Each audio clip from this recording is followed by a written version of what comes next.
ये मेरी जिम्मेदारी लगाई है पूरे ईवीएम के एक्टिविस्ट ने देश भर के मैं ईवीएम के अंदर जो इलेक्शन हो रहा है उसमें घुस के उसके सारे सबूत इकट्ठे करूं और आने वाले समय में हम ईवीएम से चुनाव खत्म करा सके। मेरी कोशिश अब भी ये रहेगी मुख्य रूप से। सर आप कैसे कह रहे हैं कि रोक देता, कैसे पुलिस रोक दे? कोई वोट डालने जा रहा है, कोई थोड़ी आप वोट नहीं डाल सकते, कैसे? कोई ग्राउंड तो होगा। Citizen commission for on elections ने एक पूरी रिपोर्ट बनाई थी। इसमें मेरे साथ जो शर्मा जी बैठे थे ना प्रेस कॉन्फ्रेंस में, आप लोगों ने देखा होगा प्रेस क्लब ऑफ इंडिया में, उन्होंने कितनी लंबी बात रामपुर के बारे में की थी।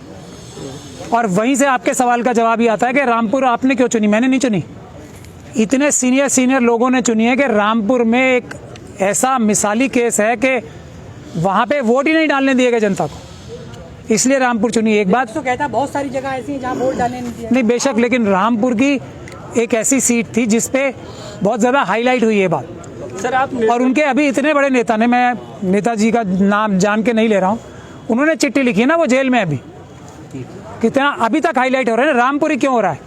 ये बातें सबने डिटेल में रिसर्च करके सोची है कि एक तो यूपी पुलिस के बारे में पूरी दुनिया में कितनी बदनामी हो रही है भारत की यूपी पुलिस की वजह से। सर रामपुर में कैंडिडेट को लेकर बड़ा हो हल्ला हो रहा था, कैंडिडेट ढूंढा नहीं मिल पा रहा था। देखा जाता है समाजवादी पार्टी की जो स्थानीय यूनिट है उसने तो बहिष्कार का ऐलान कर दिया, उसके बाद कुछ पर्चा भी भरा गया। अभी जो है महबूबुल्लाह को टिकट दिया गया जो दिल्ली के इमाम है। तो आपको क्या ऐसा लग रहा है कि यहाँ से टिकट क्यों नहीं सामने है? जो आप कह रहे हैं कि वोट नहीं डालने दिया जाएगा, लोग इस बात का डर है कि अगर लड़ेंगे भी तो कोई फायदा नहीं है, इसीलिए आप आए हैं। इसीलिए मैं कह रहा हूँ ना, हमने देखिए हमारा मेन एम है कि आरएसएस और बीजेपी को रोका जाए, और उनसे हमारी कोई जाति अदावत या जाति लड़ाई नहीं है बिल्कुल भी। ये बात भी मैं आपको साफ साफ बता रहा हूँ। अगर वो संविधान और कानून के खिलाफ, संविधान के खिलाफ जाके संविधान को ख़त्म करके दूसरा संविधान लिखने की बातें बंद कर दें, देश को हिंदू राष्ट्र बनाने की बातें बंद कर दें, तो हमारा विरोध इतना मजबूत नहीं रहेगा उनके खिलाफ। इसलिए हम उनके खिलाफ हैं कि वो संविधान जो बाबा साहब डॉक्टर भीमराव अंबेडकर ने बनाया, जो हमारे देश में इंसाफ और बराबरी कायम करने का एक जरिया है, उसको ख़त्म करना चाहते हैं। हमारे देश को कमज़ोर और टुकड़े टुकड़े कर देना चाहते हैं, क्योंकि संविधान ही हमें सबको एक रख रहा है।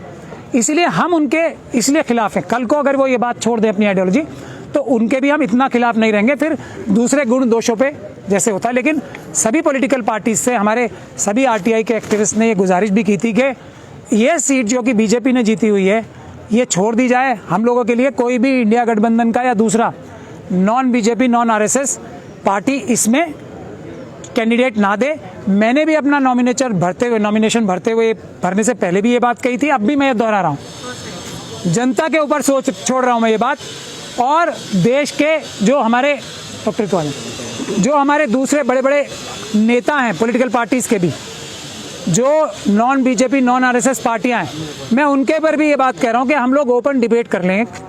अगर मुझसे ज़्यादा अच्छा कैंडिडेट कोई ऐसा है जो पुलिस और प्रशासन को ये इलीगल गतिविधियां करने से रोक सकता है मुझसे बेहतर तरीके से, तो मैं अभी भी अपना कैंडिडेचर विड्रॉ कर लूँगा।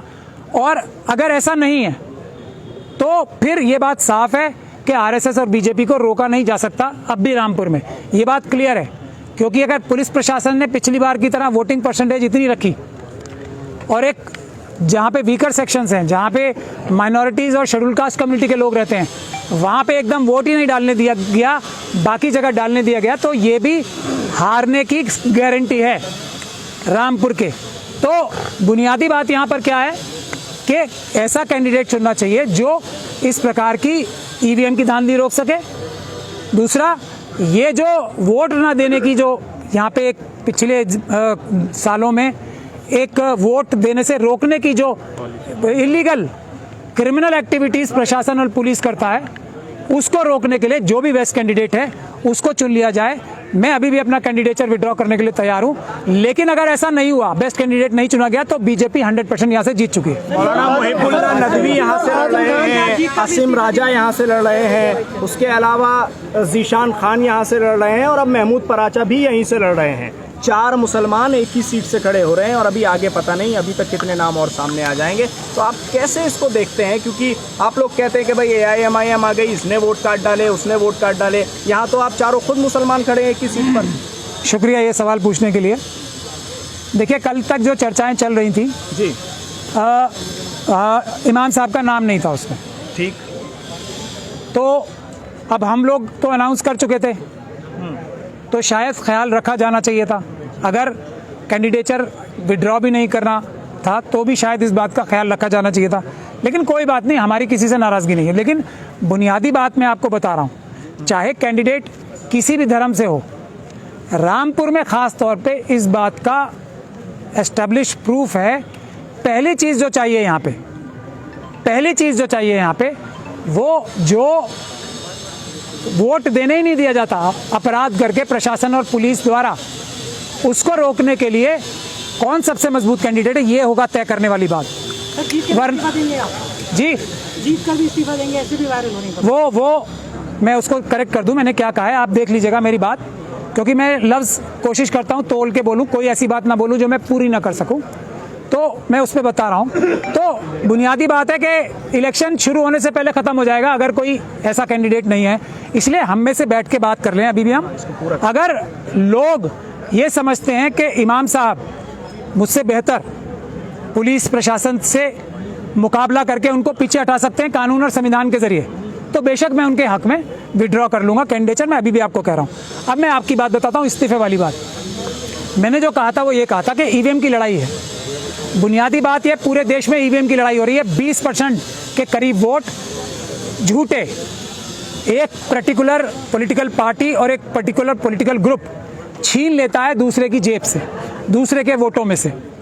तो हम तो लड़ाई इसी बात की लड़ रहे हैं ना। मेरा इलेक्शन इतना इंपॉर्टेंट नहीं है जितना ईवीएम की लड़ाई इंपॉर्टेंट है, ईवीएम को रोकना इंपॉर्टेंट है। इसीलिए सारे देश के ईवीएम एक्टिविस्ट ने मुझे बोला था कि आप बेस्ट आदमी हो जो ईवीएम की सारी कमियां रंगे हाथों जैसे चोर पकड़ा जाता है पकड़ सकते हो, और हम इतने सारे सबूत कलेक्ट कर लेंगे कि हम फिर कोर्ट में एक मजबूत पिटीशन लगाएंगे। 40 पिटीशन जो आधी कच्ची आधी पक्की लगी हैं उसकी तरह गिर नहीं जाएंगी। हर पिटीशन जो गिर रही है उसकी वजह, क्योंकि हर स्टेज पे पुख्ता तरीके से सबूत इकट्ठे नहीं किए गए हैं एक्चुअल वोटिंग प्रोसीजर में। एक बात। दूसरी बात ये, अभी मेरे तरकश में बहुत तीर हैं ईवीएम रोकने के लिए, तो ऐसा मत समझे कि तरकश में तीर मेरे खत्म हो गए या और मैंने बैटल्स में हथियार डाल दिए। इस चुनाव में भी 2024 के अगर पॉलिटिकल पार्टीज मेरा अब भी साथ दे दें, मैं अपना कैंडिडेचर 30 तारीख को विड्रॉ कर लूंगा, मैं आप भी बता रहा हूं। लेकिन ईवीएम के लिए सब सड़कों पे आ जाएं, सारी पॉलिटिकल पार्टीज जो नॉन बीजेपी नॉन आरएसएस है। मैं अपना कैंडिडेचर अभी विड्रॉ कर लूंगा, क्योंकि वो देश की बचाने की बात है। मेरा एक कैंडिडेचर है, ये सीट अब लोग मुझे बोल रहे हैं कि मैं 100% जीत रहा हूं। मैं कोई शास्त्री नहीं हूं, लेकिन कौन है वो बागेश्वर शास्त्री, लेकिन लोग ऐसा मुझे बोल रहे हैं। लेकिन फिर भी मैं ये सीट से विड्रॉ कर लूंगा अगर सारी अपोजिशन की पॉलिटिकल पार्टीज ये करें कि मैं सबसे आगे गोली खाने को तैयार हूं। हमें इलेक्शन कमीशन के बाहर, प्राइम मिनिस्टर के घर के बाहर, हमें पूरे देश में ईवीएम के खिलाफ आंदोलन करना चाहिए। मैं आगे रह के गोली खाने को तैयार हूं। मैं अभी भी 30 तारीख तक अपना कैंडिडेचर विड्रॉ कर लूंगा। अब मैं आपके सवाल का जवाब देता हूं। अब मैंने ये कहा है कि ये चुनाव 20% वोटों की हेराफेरी के बावजूद भी मेरे पास प्लान है, और उसमें सबसे पहले खुला प्लान तो यही है कि मैं इंश्योर करूंगा कानून और संविधान के जरिए वो लोहे की दीवार बन के, और मैं सिर्फ ज़बानी नहीं बोल रहा हूं, मेरा बैकग्राउंड भी चेक किया जाना चाहिए और बाकी सारे कैंडिडेट्स का भी बैकग्राउंड चेक किया जाना चाहिए कि कौन बराबरी से लड़ाई करता है, कौन अपर हैंड रखता है कानून और संविधान का, कोई भी हो सामने, और कौन पीछे हटता है। ये टेस्ट होना चाहिए, और जनता को इलेक्शन के टाइम पे हर एक कैंडिडेट को दूरबीन से टेस्ट करना चाहिए, माइक्रोस्कोप से टेस्ट करना चाहिए, और अभी टाइम है फैसला करना चाहिए। लेकिन मैंने ये कहा था कि अगर मैं चुनाव जीत जाऊंगा इन सब मुश्किलों के बावजूद भी, और मुझे उम्मीद है अगर मैं लड़ा तो इंशाल्लाह जीत जाऊंगा, तब भी मैं, क्योंकि ईवीएम बड़ा मुद्दा है, पहला जीतते ही जिस दिन मेरे पास सर्टिफिकेट आएगा मैं ये ऑफर करूंगा, चिट्ठी लिखूंगा इलेक्शन कमीशन को, मैं अपना इस्तीफा देने को तैयार हूं। आप पूरे देश में या सिर्फ मेरी रामपुर कॉन्स्टिट्यूंसी पे पेपर बैलेट से चुनाव कराओ, मेरा मार्जिन इससे डबल होगा। अगर डबल नहीं होगा तब मैं इस्तीफा दे दूंगा। पेपर बैलेट से मेरा मार्जिन डबल नहीं हुआ जीतने के बाद भी, तब मैं इस्तीफा दे दूंगा। मैं ये कह रहा हूँ। सर, वोटिंग का समय कम है तो कैसे लोगों से मिलेंगे आपसे? और उन्होंने खुद राष्ट्रीय अध्यक्ष जी को ऑफर किया है चुनाव लड़ने के लिए रामपुर से, तो जब वो नहीं लड़ पा रहे तो आप किस हालत में लड़ेंगे उनसे? और कल तक तो आजम खान जी के खेमे से ये बात तय हो गई थी कि चुनाव नहीं लड़ा जाएगा, तो फिर आज कैसे? देखिए मैं आपसी तालमेल आप लोगों के बीच मैं अखिलेश जी को देश का बड़ा नेता मानता हूँ और मैं उनकी बहुत इज्जत करता हूँ। और रामपुर में एक ज़बरदस्त घमासान युद्ध होना है और मैं ये भी मानता हूँ कि उन्होंने यहाँ से चुनाव न लड़के ठीक काम किया है, क्योंकि वरना फिर वो यहीं फंस जाते। उनकी ज़रूरत बाकी कॉन्स्टिट्यूंसी में भी है। यहाँ से वो कदम बाहर नहीं निकाल पाते, जो कि पिछले सालों में देखा गया है कि पुलिस प्रशासन क्या करती है। ये बात तय है। तो ये कि उन्होंने अच्छा फैसला किया है, मैं इस बात का समर्थन करता हूँ। मगर बुनियादी बात वही है कि अब भी ये सीट जीतनी है तो पहला टेस्ट वही है, कौन प्रशासन के सामने खड़ा रहेगा, किसकी टांगे प्रशासन के सामने कांपेंगी। ये पहला टेस्ट होना चाहिए और उसके लिए हिस्ट्री उठा के देखी जानी चाहिए। बाकी सवाल जो आप पूछ रहे हो वो आपको समाजवादी पार्टी से पूछने चाहिए, मुझे उस बारे में कोई जानकारी है नहीं। तो आपकी सिर्फ लड़ाई प्रशासन से है क्या? सिर्फ लड़ाई यहाँ के प्रशासन से है? मेरी लड़ाई आज से नहीं। और डॉक्टर रितु मेरे साथ खड़ी हैं, बदरिया साहब मेरे बराबर में खड़े हैं, रनौत साहब मेरे बराबर में खड़े हैं, देख लीजिए आप, ये सब गवाह हैं इस बात के। मेरी लड़ाई ही एक है, बाबा साहब डॉक्टर भीमराव अंबेडकर के हम फॉलोअर्स हैं, अंबेडकराइट हैं। हम संविधान के साथ जो छेड़छाड़ करने की कोशिश करेगा उसको बर्दाश्त नहीं कर सकते देश में। ये पुलिस और प्रशासन उत्तर प्रदेश में सबसे ज़्यादा संविधान के साथ छेड़छाड़ कर रहा है। हम लोगों को रात को नींद नहीं आती है उत्तर प्रदेश के बारे में सोच सोच के। हमारी लड़ाई हर उस जगह है जहाँ पे संविधान के साथ छेड़छाड़ करने की सोचा नहीं जाएगा, यहाँ तो किया जा रहा है, सोचा नहीं सपना भी लिया जाएगा ना जहाँ पे, वहाँ हम मजबूती के साथ खड़े होंगे। हम बाबा साहब के संविधान को लेके एक लोहे की दीवार बनाएंगे जो देश के मालिकों को, ये देश के नौकर, हमारी देश की जनता के नौकर टेढ़ी नज़र से ना देख सके, वो आयरन कर्टन और दीवार हम बनाना चाहते हैं। एक सवाल है, मौलाना मुहिबुल्लाह नदवी जो कि दिल्ली की पार्लियामेंट मस्जिद के इमाम हैं, उनका एक लेटर अभी थोड़ी देर पहले मेरी नज़रों के सामने से गुजरा और वो लेटर उस वक्त भी मैंने देखा था। उसमें सीधे तौर पर ये चीज़ नज़र आ रही है कि जब उनको हटाया जा रहा था उस मस्जिद से, तो उस मस्जिद में उनको वापस कायम कराने वाले खुद ये महमूद पराचा हैं जो यहाँ सामने खड़े हैं। तो फिर अब वो समाजवादी पार्टी से चुनाव लड़ेंगे, पराचा निर्दलीय लड़ेंगे, दोनों आमने सामने होंगे, क्या टिप्पणी है इस पर? बहुत अच्छा सवाल है। शुक्रिया ये पूछने के लिए, मैं थोड़ा एम्बैरस भी हो रहा हूँ, मगर आप जर्नलिस्ट हो, आपका बातचीत कर सकते थे आप दोनों, क्या नहीं? ऐसा उनको करनी चाहिए थी ना, उनकी कोई मजबूरी रही होगी। मेरा तो देखिए, वो मेरे पास आए, कोई भी आता है ना मेरे पास मजलूम आता है कि मुझे पुलिस तंग कर रही है, उन्हें पुलिस बहुत तंग करती है। एक और भी चीज़ है वहाँ पे, मतलब वो पुलिस उनको कई बार नमाज पढ़ाने भी नहीं देती है। और जो कोविड वायरस के टाइम पे ऐसा हुआ है, वो मेरे क्लाइंट हैं, मैं, और ये उनको एक तरीके से वहाँ से निकाल ही फेंका गया था उस मस्जिद से। तो फिर वो जब मेरे पास आए, तो कोई भी आता है तो मैं तो अम्बेडकरवादी हूँ ना, मना नहीं कर सकता। और मैंने उनकी पूरी ताकत से मदद की, और एक बहुत ही मजबूत आदमी के सामने, जिसके सामने कोई नहीं टिकता था, अब उनका नाम नहीं लूँगा, वो भी मुनासिब नहीं है नाम लेना, वरना उनके सामने भी कोई खड़ा नहीं हो पाता था, लोग उनसे डर डर के सीटें छोड़ के भाग जाते थे। तो अब अल्लाह ने मेरे ज़रिए उनको वहाँ पर इमाम कायम रखा, ये अल्लाह की मर्ज़ी है, मैं तो सिर्फ एक ज़रिया हूँ। मैं ये समझता हूँ अल्लाह उन्हें चाहता होगा कि वो मस्जिद में इमाम रहें, जामा मस्जिद के, और उसकी वजह से उन्हें फिर टिकट मिले, ये अल्लाह का करना है। अल्लाह की जो मसलियत होती है ना, वो बहुत गहरी होती है। तो ये तो सब लोगों को सोचना चाहिए। मैं अभी भी कह रहा हूँ, हमें बैठ के बात करनी चाहिए, सिर्फ इमाम साहब को ही नहीं, हम सब कैंडिडेट्स को बात करनी चाहिए। ये चुनाव जीत हार बहुत छोटी बात है। इस वक्त जो देश पे संवैधानिक संकट आ रहा है ना, वो मस्जिद तो 123 मस्जिदों में है जिसको तोड़ने के नोटिस दे रखे हैं। अब आप सोच लीजिए, इस लड़ाई का आग का दरिया पार करके मैं अगर उस पार जाता हूं, तो उनकी खुद की मस्जिद बचाने के लिए मैं क्या ज़्यादा बेहतर रोल अदा कर सकता हूं या नहीं कर सकता हूं? क्या वो मेंबर ऑफ पार्लियामेंट, मुझे ये बात बोलनी नहीं चाहिए, क्या वो मेंबर ऑफ पार्लियामेंट बन के भी हम सब मिलके, मैं भी अपना कैंडिडेचर विड्रॉ कर लेता हूं, क्या वो बेहतर उस लड़ाई को लड़ पाएंगे खुद उस अपनी मस्जिद की? ये भी एक सवाल है जो सोचना चाहिए, जो रामपुर की आवाम को सोचना ही नहीं चाहिए। हम सभी कैंडिडेट से कड़वे सवाल पूछने चाहिए।